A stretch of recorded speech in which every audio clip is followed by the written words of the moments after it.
Welcome back to TC Talk Sports. I'm continuing with my NBA previews. I made a promise to myself and to all of you that I'm doing a preview for every single team. I'm going to get them all out before we get too deep into the season. If you like or even love NBA basketball, this is definitely the channel for you. Hit that subscribe button. Also go over to TikTok, follow TC Talk Sports TikTok page. I got a lot of content on there and here every single day for all you beautiful people to enjoy.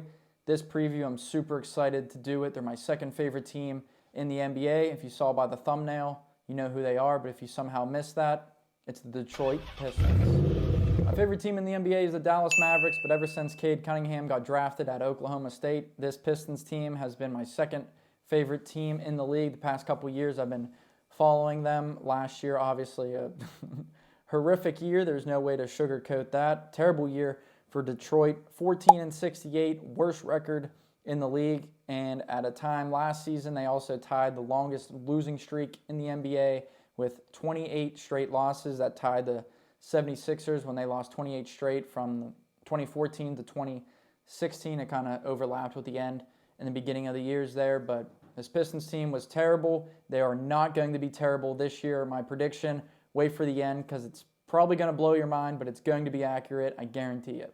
Don't really want to talk about the numbers, but both sides of the ball were god-awful for the Pistons. 109.9 points per game. That was 27th in the league. Offensive-wise, on the defensive side, also one of the worst teams in the league. 119 points per game, 26th in the league. So at least they were consistent with their offense and defense. But it was terrible. But it will not be terrible this year. My prediction is insane for them. One of their offseason hires, I think, is going to make a big difference. A busy offseason for them. I'll talk about that in a little bit. But their guy, Cade Cunningham, coming into his fourth year. He's still only 23 years old. I am now 24, so that's kind of upsetting. But he is a dog. Definitely one of the best overall players and point guards in the league. He got hurt at times last year, played 62 games, but he averaged 22.7 points per game. 21st in the NBA. I know that's kind of far down, 20 people ahead of him, scored more, but playing on this piss-poor Pistons team, great year for Cade.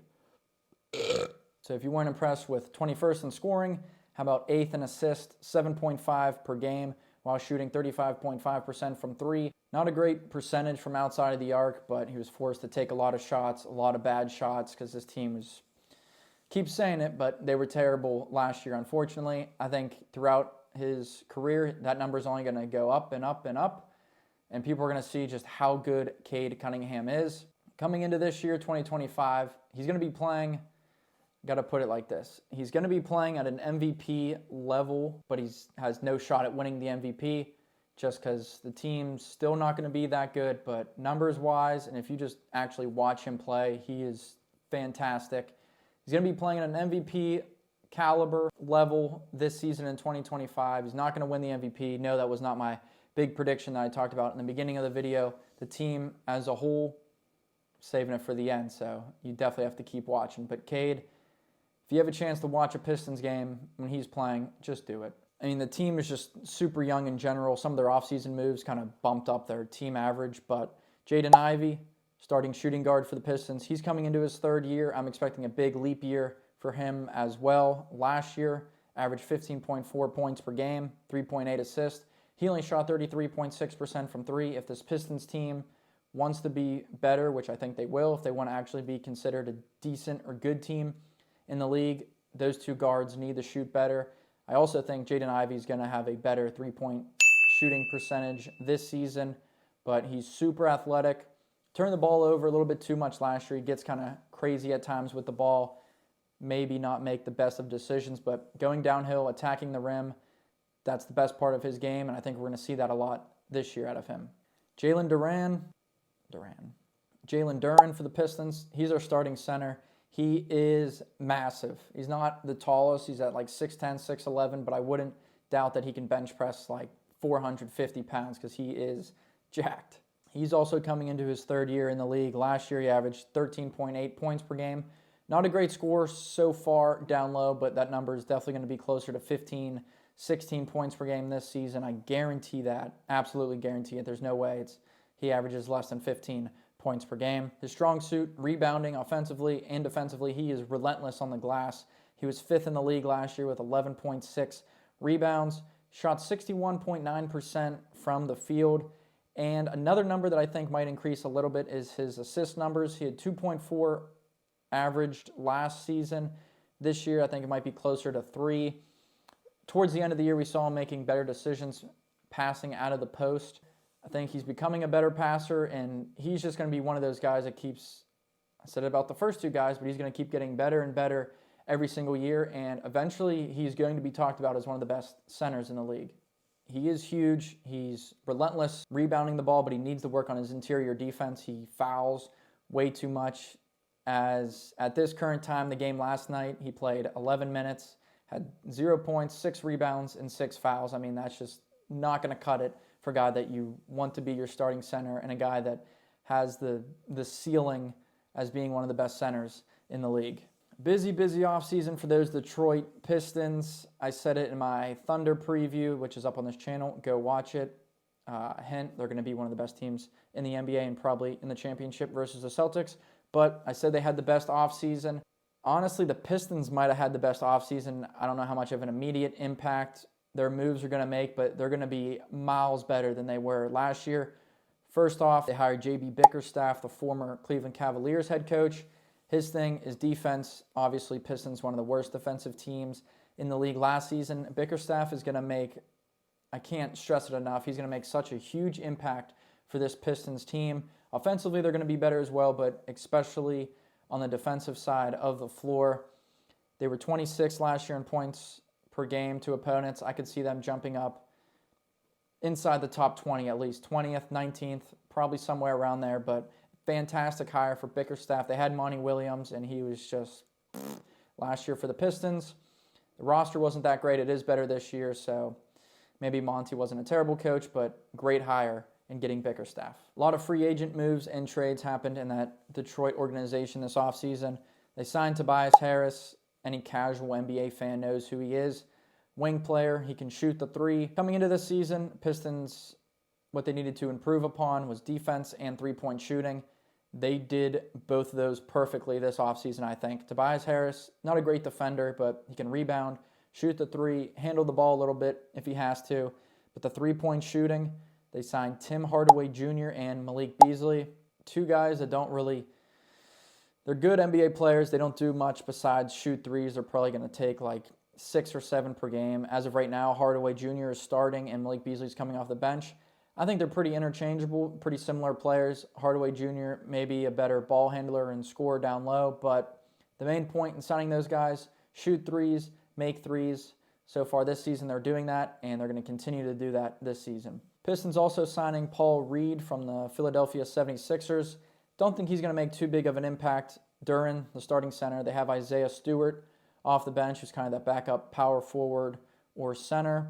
But if we see Paul Reed, he can score down low, rebound. He's a little bit smaller for a center, but he's a good hard worker, fights for rebounds, so not a bad addition for the Pistons either.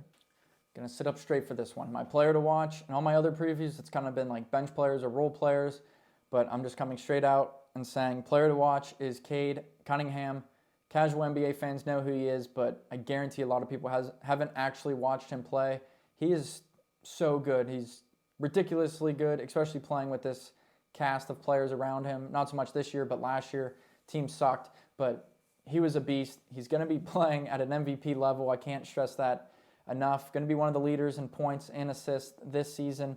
Could see him in the top 10 in both of those categories. His three-point shooting is going to improve. He's not a great defender, but they have other guys that can defend on this team. Cade is going to be ridiculously good this year. Please watch some Pistons games if you have the chance. He is phenomenal.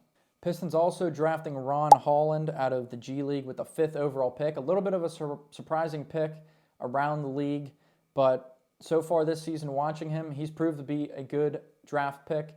Coming into this season, people know he was a versatile wing player for the G League. Not the best three-point shooter, and I don't expect that from him this season, but he can rebound.